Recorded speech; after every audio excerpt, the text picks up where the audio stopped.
저는 오늘 그 영광을 나타낼 자라, 그 영광을 나타낼 자라는 제목으로 하나님 말씀을 증거하도록 하겠습니다.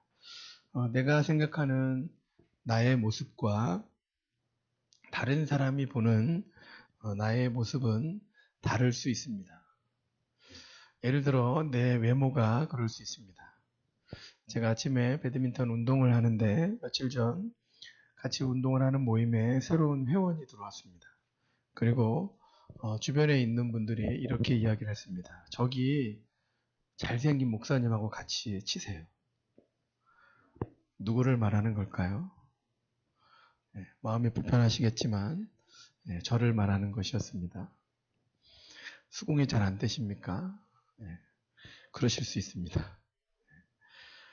그분은 마음은 참 착하시지만 그렇게 시력은 좋은 분은 아니십니다. 그래도 저는 제가 뚱땡이 아저씨지만 그리고 잘생긴 사람이라고 그렇게 해주시는 분에게 그렇게 말해주셔서 복이 있을 거라고 제가 그렇게 서로 덕담을 나누었습니다. 내가 생각하는 나의 모습과 다른 사람이 보는 나의 모습은 다를 수 있습니다. 그리고 이것은 외모뿐만이 아니라 나의 인격도 마찬가지입니다. 내가 생각하고 있는 내 인격과 또 다른 사람이 보는 내 인격 완전히 다를 수 있습니다. 제가 오늘 말씀을 시작하면서 이런 이야기를 나누는 것은 내가 아는 내 모습과 또 다른 사람이 보는 모습이 다르니까 우리가 다른 사람의 시선에 신경을 쓰면서 살자, 좀 잘 보이면서 살자, 이런 것을 말하고자 함이 아닙니다. 우리가 그렇게 살게 되면 이중인격자가 됩니다. 마음에 병이 듭니다. 스트레스를 너무 많이 받게 됩니다. 예를 들어서 사람들과 함께 있을 때에 나는 아주 밝고 쾌활하게 그렇게 이야기를 하고 행동을 합니다. 그런데 진짜 나의 속마음은 그렇지 않은 거예요. 힘들어요. 근데 그걸 들키고 싶지 않아서 계속해서 밝은 척을 합니다. 근데 그 상태가 지속이 되면 마음에 병이 듭니다. 우리 마음의 열등감도 이런 비슷한 과정에서 생겨나게 됩니다. 내가 되고 싶은, 내가 생각하는 내 스스로의 이상적인 모습이 있는데 그게 예를 들어서 한 90 정도의 레벨이다. 이렇게 내가 그렇게 생각하고 있으면요. 그게 뭐 내가 갖고 있는 돈이든 내 자녀가 길이 열리는 것이든 내 외모든 뭐든지요. 내가 생각하고 있는 내 이상적인 레벨이 한 90 정도 되는 거예요. 근데 나는 이 정도가 돼야 해 하고 기대를 하고 있는데 실제 내 살아가는 현실, 내 모습을 보면 나는 한 60 정도밖에 안 되는 거예요. 내 기대치는 90인데 내 현실은 60인 거예요. 그러면 약 30 정도의 갭이 생기지 않습니까? 이 갭 때문에 나에겐 열등감이 오는 거예요.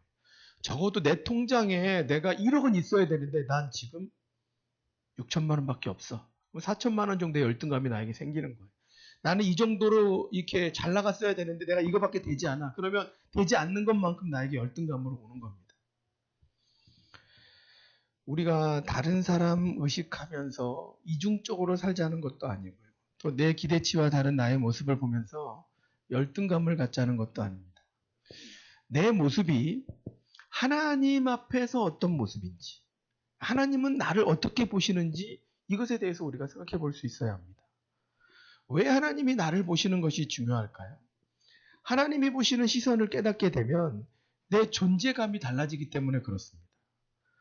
내가 하나님의 자녀로서 내가 어떤 존재이구나 이걸 깨닫게 됩니다. 하나님이 나를 보시는 모습을 깨닫게 되면. 자녀들은 부모님의 사랑을 받으면 존재감이 달라지는 겁니다. 내가 이렇게 사랑받는 사람이구나. 그러면 얼굴도 펴지고 말하는 것도 달라져요. 그러나 사랑을 받지 못하면 마음 가운데 깊은 소외감이 생깁니다. 얼굴 표정도 말하는 것도 다 달라지게 됩니다. 하나님이 나를 어떻게 보시는 줄 알게 되면 거기서부터 하나님과의 관계가 새롭게 형성이 되는 겁니다. 하나님은 나를 어떻게 보고 계실까요? 내성마비로 태어난 한 여자아이가 있었습니다. 아이의 집안은 너무나 가난했습니다. 아버지는 술, 담배, 또 그리고 과로로 인해서 병에 들었습니다. 어머니는 몸이 너무 약해서 아기에게 젖도 물리지 못했습니다. 분유 살 돈이 없어서 쌀가루 끓인 물만 그렇게 아이에게 떠먹이곤 했습니다. 아이는 나중에 자라서 어린 시절에 겪었던 자기의 이런 경험들에 대해서 이렇게 썼습니다. 나는 7살까지도 누워만 있었다. 이동을 하려고 누군가의 등에 업히면 머리가 등 뒤로 꼬꾸라져서 허리가 아프고 목이 꺾이는 것 같아서 너무 큰 고통이 있었다. 아주 어릴 때였지만 그 고통이 너무나 지독해서 지금까지도 너무 생생하게 기억이 난다.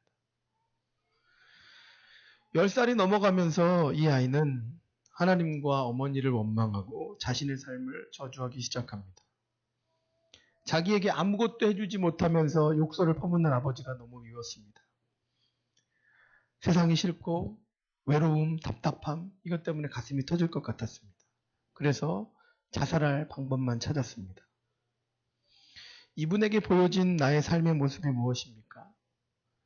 나는 누워만 있는, 병들어 있는, 부모도 나에게 해줄 수 있는 것이 없는 외롭고 답답한 자살해야 되는 그런 인생인 겁니다. 이분은 송명희 시인입니다.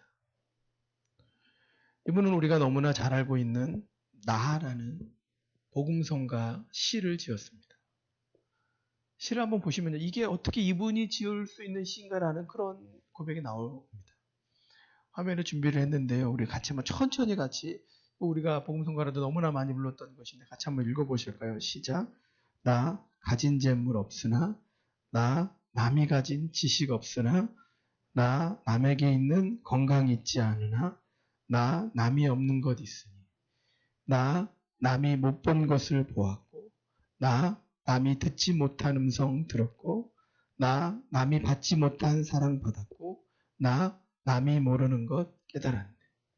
공평하신 하나님이 나 남이 가진 건 나 없지만 공평하신 하나님이 나 남이 없는 것 갖게 하셨네. 내가 보는 나의 모습은 희망이 없습니다. 그래서 송명희 시인은 자살할 길을 찾았습니다. 그러나 송명희 시인은 그 절망의 시간에 자기를 만져주시는 하나님의 손길을 체험했습니다. 하나님의 사랑을 깨달은 거예요. 그리고 온몸으로 시를 쓰기 시작합니다. 그리고 그게 우리가 지금 읽은 시의 내용입니다. 이때부터 이분은 다른 사람들에게 도전을 주고 위로를 주는 그런 도구로 쓰임받는 삶을 살게 됩니다. 내가 보는 나의 모습과 하나님이 보시는 나의 모습은 다를 수 있습니다. 나는 더 못 가져서 불공평하다고 할지 모르지만 하나님은 공평하신 거예요.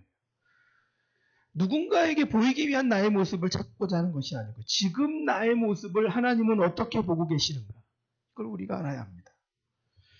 저는 오늘 우리가 읽은 성경 말씀 이사야서 61장을 큐티하면서 하나님이 보시는 나의 모습은 무엇인가 이것에 대해서 묵상을 했습니다.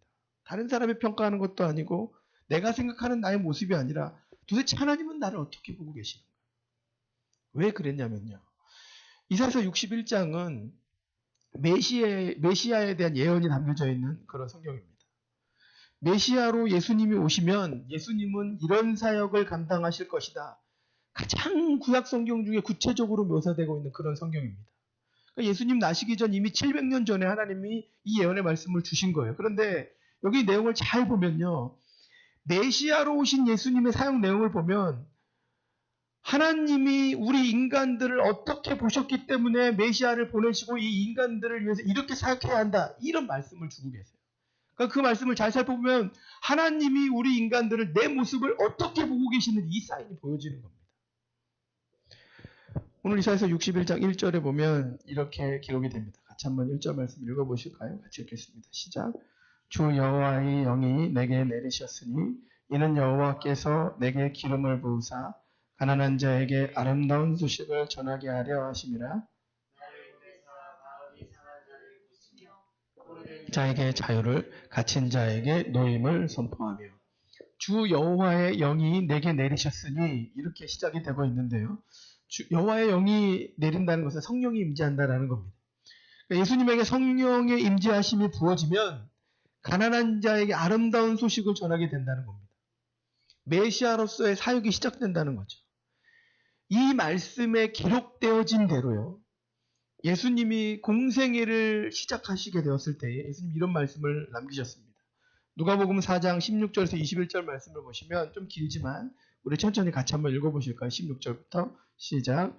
예수께서 그 자라나신 곳 나사렛에 이르사 안식일에 늘 하시던 대로 회당에 들어가사 성경을 읽으려고 서심해 17절 선지자 이사야의 글을 들이거늘 책을 펴서 이렇게 기록된 데를 찾으시니 곧 주의 성령이 내게 임하셨으니 이는 가난한 자에게 복음을 전하게 하시려고 내게 기름을 부으시고 나를 보내사 포로된 자에게 자유를 눈먼 자에게 다시 보게 함을 전파하며 눌린 자를 자유롭게 하고 19절 주의 은혜의 해를 전파하게 하려 하심이라 하였더라. 20절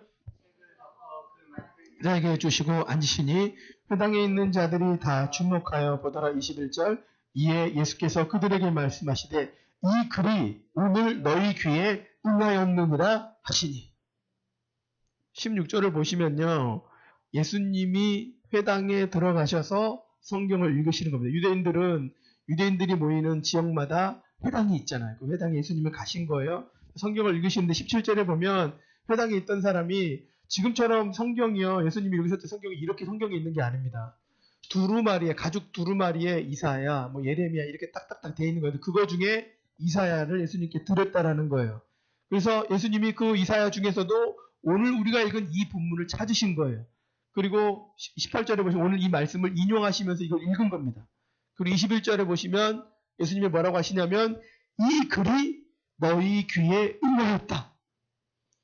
그러니까 예수님은 이사야 말씀을 인용을 하시면서 이 말씀이 나를 통해서 성취된 것이다. 이렇게 선언을 하신 거예요.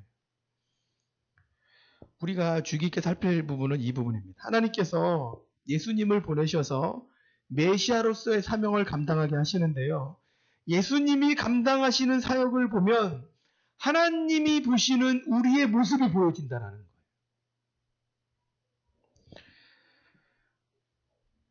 하나님은 우리를 어떻게 보고 계시는 것입니까? 오늘 본문을 통해서 세 가지 정도를 생각해 볼 수 있는데요. 첫째, 하나님이 보시는 우리의 모습은 가난한 자입니다. 하나님이 우리를 보시는 그런 모습, 우리의 모습, 가난한 자. 조금 실망이 되십니까? 하나님이 나를 보실 때요, 나는요, 가난한 자입니다. 61장 1절 말씀을 다시 한번 읽어보실까요? 천천히 읽겠습니다. 1절 시작. 주 여호와의 영이 내게 내리셨으니 이는 여호와께서 내게 기름을 부으사 가난한 자에게 아름다운 소식을 전하게 하려 하심이라. 나를 보내사 마음이 상한 자를 고치며 포로된 자에게 자유를 갇힌 자에게 노임을 선포하며. 하나님께서 메시아이신 예수님에게 기름을 부으시고 아름다운 소식을 전하라고 보내시는데 먼저 누구에게 보내시는 겁니까? 가난한 자에게. 하나님이 보시기에 메시아가 필요한 우리는 어떤 자입니까? 가난한 자입니다. 가난하다는 뜻이요. 이사야서에 기록된 단어로 보면 아나빔이라는 이 단어인데요. 이게 겸손, 가난한, 공고한 이런 뜻을 가지고 있는 단어입니다. 그리고 이 단어를 조금 넓게 해석해보면 실제적으로 가진 것이 없는 가난한 자들을 의미하고요. 그리고 또 동시에 사회적으로 압박을 받고 있는 자들을 말합니다. 이사야 시대로 말하면, 이사야서가 기록된 이사야 시대로 말하면 이제 나라가 망해서 바벨론의 포로로 와서 고통을 당하고 있는 이스라엘 사람들, 이 사람들을 말하는 거고, 예수님 시대로 말하면 로마 황제의 통치를 받는 사람들, 또 로마 황제로부터 통치권을 받아서 그 지역을 다스리는 분봉왕에게 통치를 받는 사람들, 억압을 당하고 있는 사람들, 더 나아가서 유대사회로 보면요, 유대사회는 율법이 다스리는 사회인데 그 율법을 다스리는 사회에서 너무너무 가난해서 율법을 제대로 지키지 못해서 유대사회에서 멸시받는 사람들, 그 사람들을 말하는 겁니다. 가난한 사람들이라. 예수님은 이 가난하다라는 단어를요, 마태복음에 있는 산상수훈에서도 그렇게 사용을 하십니다. 마태복음 5장 3절을 보시면 우리가 너무나 잘 알고 있는 너무 소중한 말씀입니다. 같이 한번 읽어보실까요? 같이 읽겠습니다. 시작.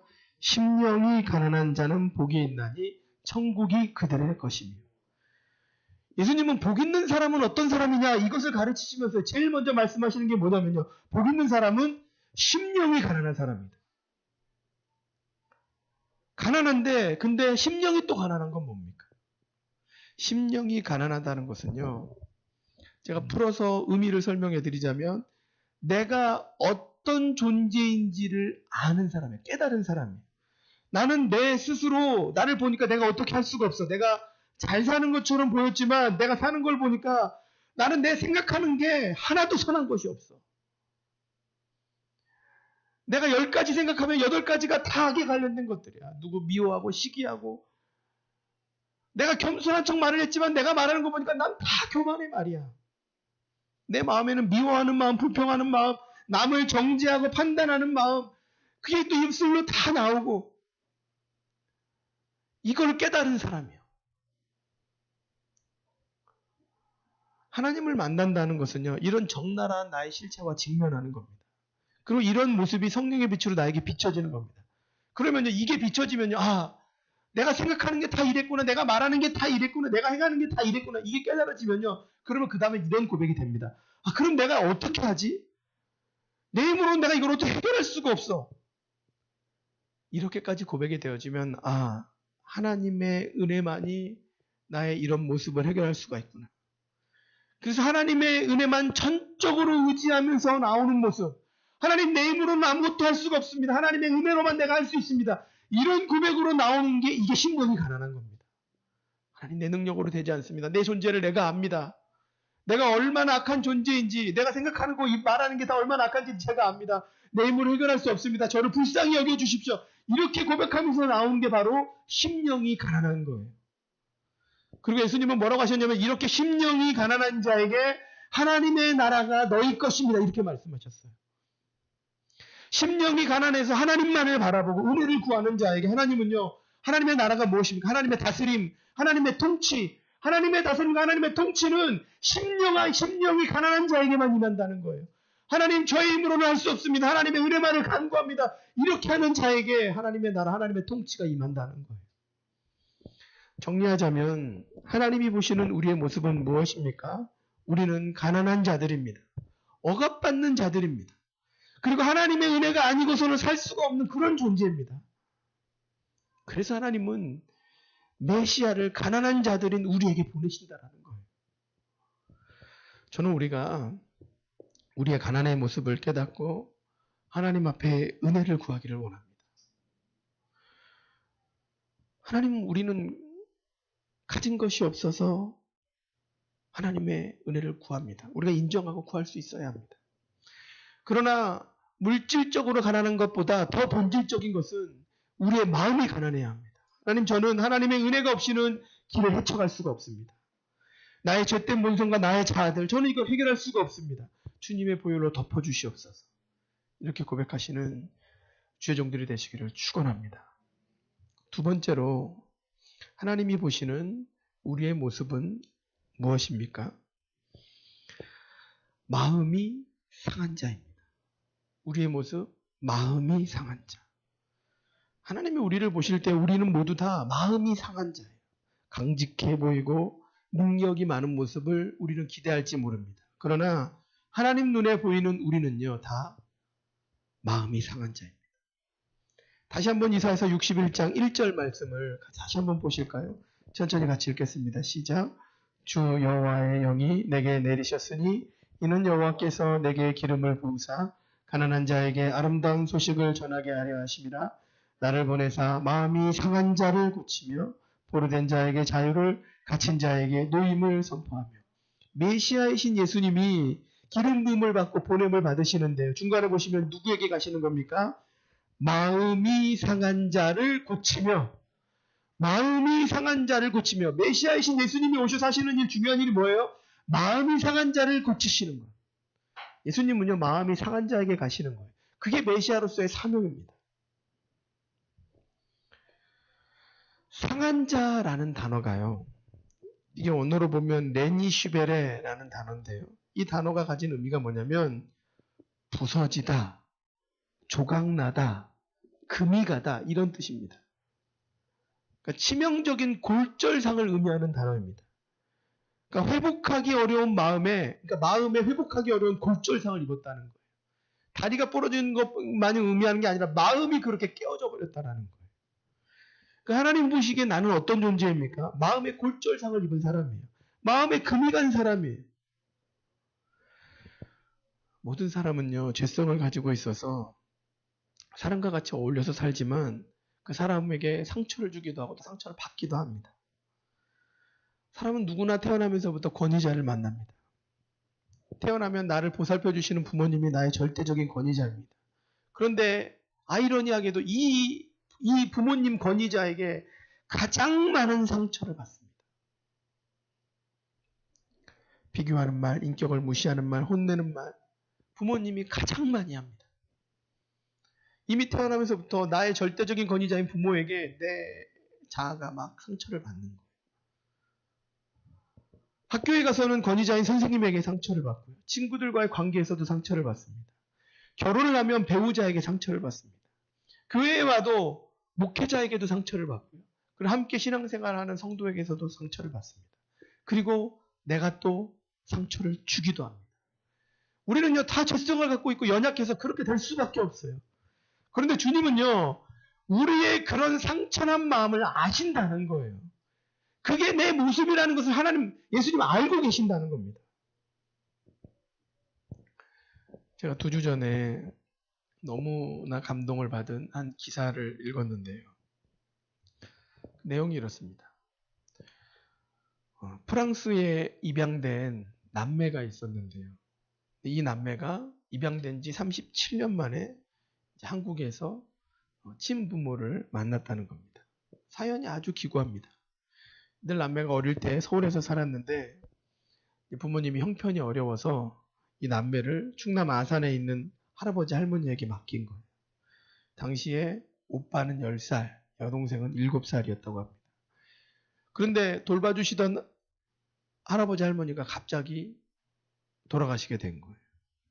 그래서 이 남매를 같은 마을에 사시던 작은 할아버지가 이들 남매를 맡았어요.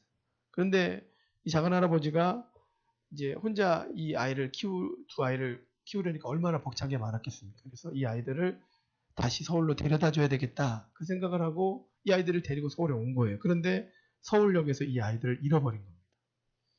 근데 잃어버렸는데 너무너무 미안해서 이 아이들을 잃어버렸다고 부모님에게 이야기를 안 해준 거예요. 그리고 이 부모님이 이 아이들을 잃어버렸다는 소식을 언제 들었냐면 1년이 지나고 나서 듣습니다. 그리고 그 1년 사이에 또 이 작은 할아버지는 돌아가셨어요. 이 드라마에 나오는 듯한 그런 이야기는 이게 싫어합니다. 싫어.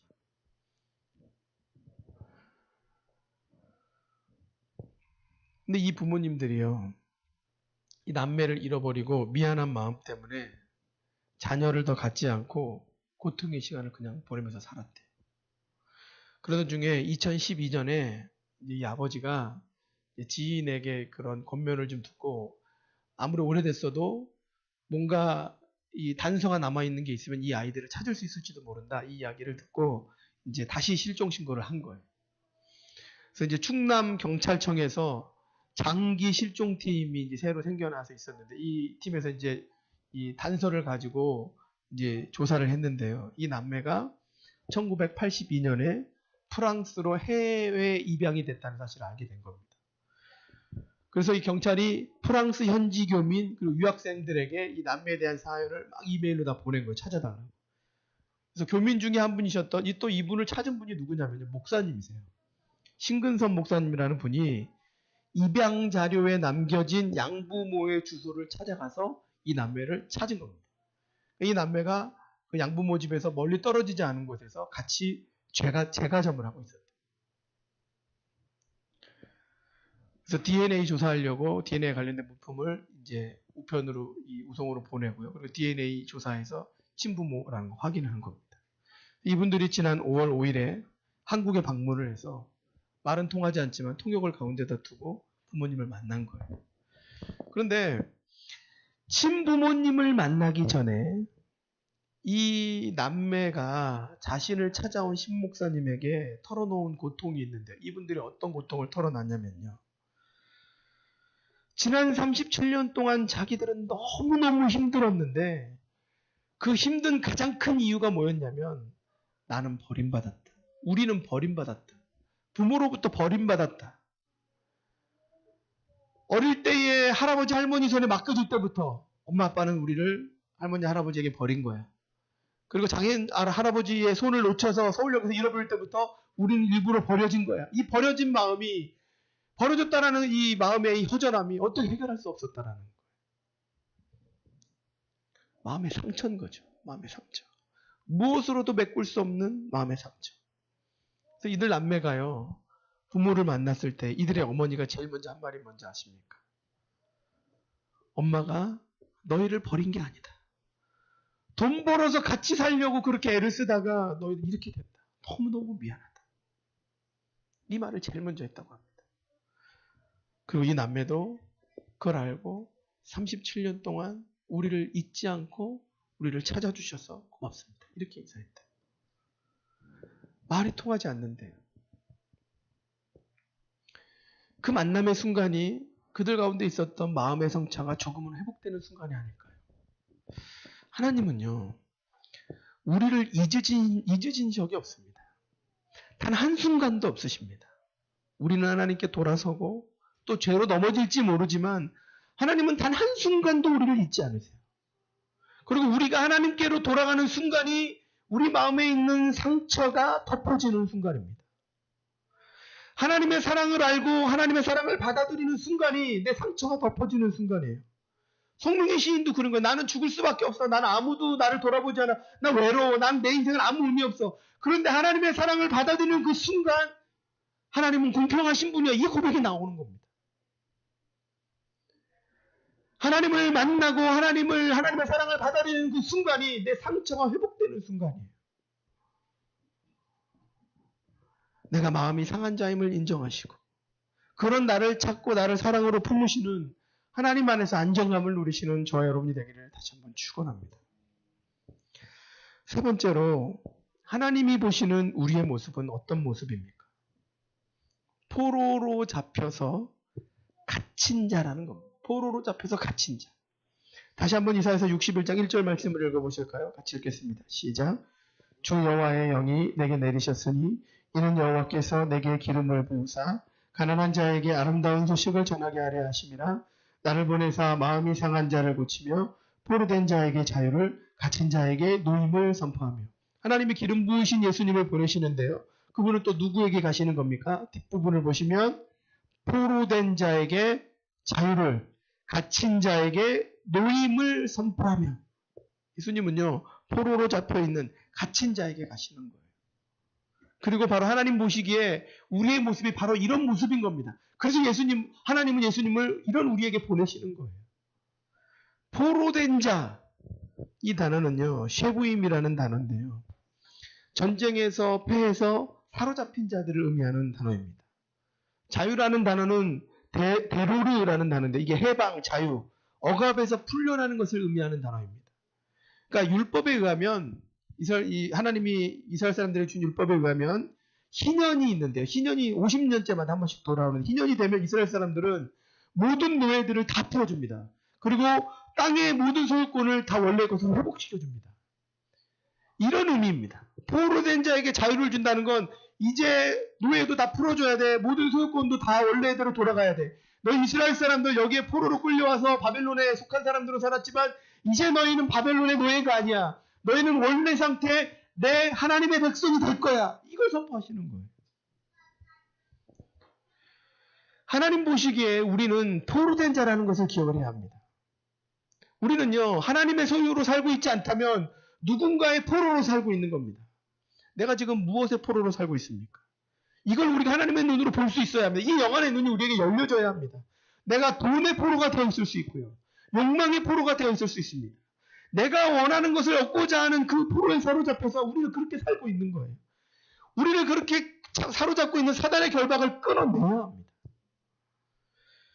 나를 사로잡고 있는 사단의 결박을요, 끌어내야 돼요. 이건 우리 모두에게 다 각자의 다른 모습으로 있습니다. 각자가 다 결박되어 있는 거예요. 이 결박을 무엇으로 풀 수 있을까요? 제가 지난 월요일에 저희가 리트릿을 갔잖아요. 100주년 기념교회에서 그 양화진 외국인 선교사 묘원을 관리하는 것을 보면서 저는 정말 큰 은혜와 도전을 받았습니다. 제가 받은 은혜는 이렇습니다. 그 교회가 가진 사명, 그리고 사명을 위해서 헌신하시는 모습, 전 이거에 너무 큰 도전을 받았어요. 그 100주년 기념교회는 외국인 선교사 묘원을 잘 관리해서 이걸 후손들에게 역사적으로 물려줘야 한다. 이 사명을 갖고 있는 거예요. 그래서 교회 재정의 50%를 그 외국인 선교사 묘원을 관리하는 것에 쓴다고 합니다. 교인분들이 매일 나오셔서 자원봉사를 하시는 거예요. 제가 알기로 그 자원봉사 하시는 분들은요, 대학 교수로 은퇴하신 분들, 학교 선생님으로 은퇴하신 분들, 사업하시다가 은퇴하신 분들, 혹은 뭐 직장인, 가정주부도 있고, 그런 분들이 나오셔서 다 자원봉사로 설명하시는 거예요. 하나님이 보여주시는 비전을 위해서 자기의 삶을 헌신하면서 사는 모습, 저는 그게 너무 도전이 됐어요.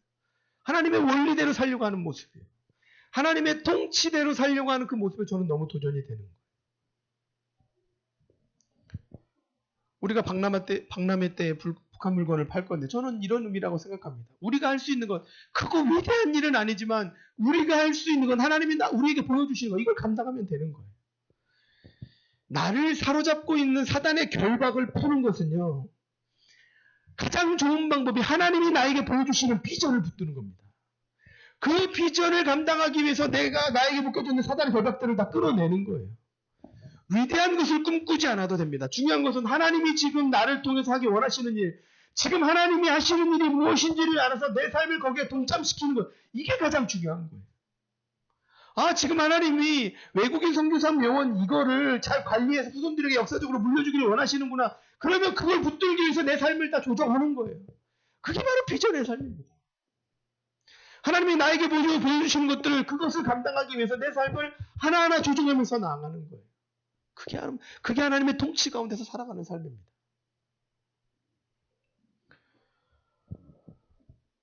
그렇게 우리가 하나님이 보여주시는 그 비전들을 붙들고 나아갈 때에 우리 가운데에 새로운 삶의 지평이 열려지는 겁니다. 내 욕망과 내 목표를 향해서 나가는 삶이 아니라 하나님이 이끄시는 삶 가운데로 나가게 되는 거예요.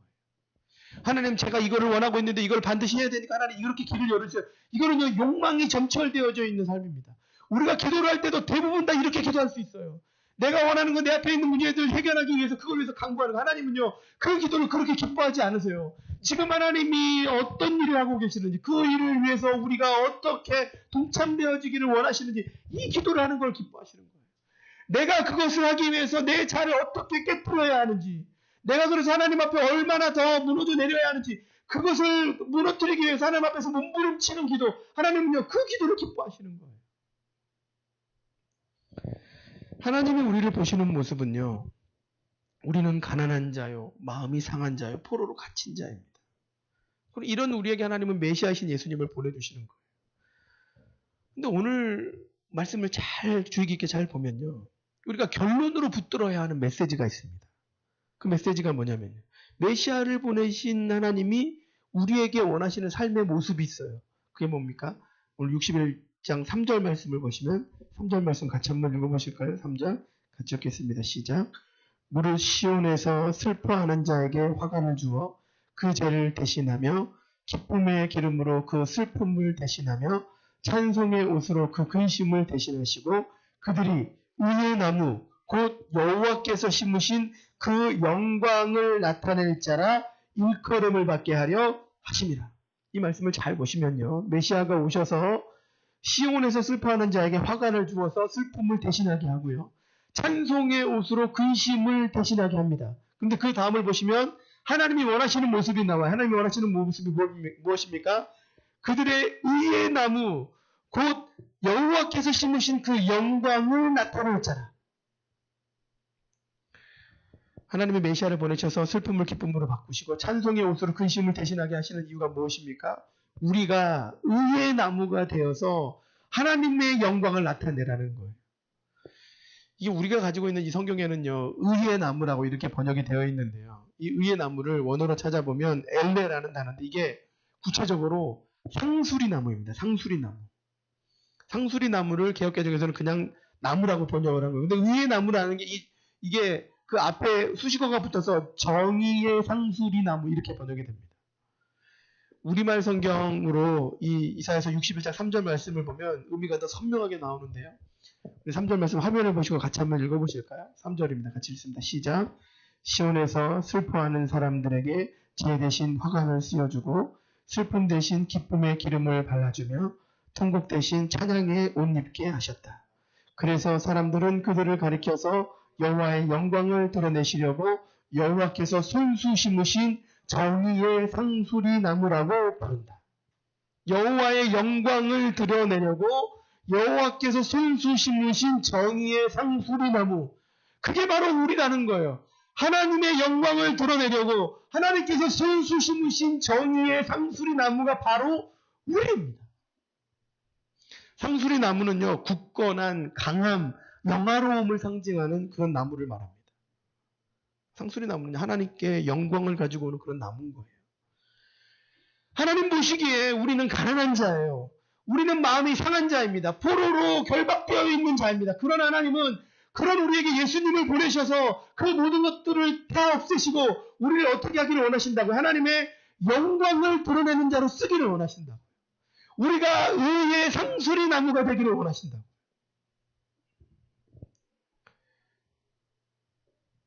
나를 통해 하나님의 영광을 드러내고자 하시는 그 하나님의 부르심에 응답하는 저와 여러분이 되기를 원합니다.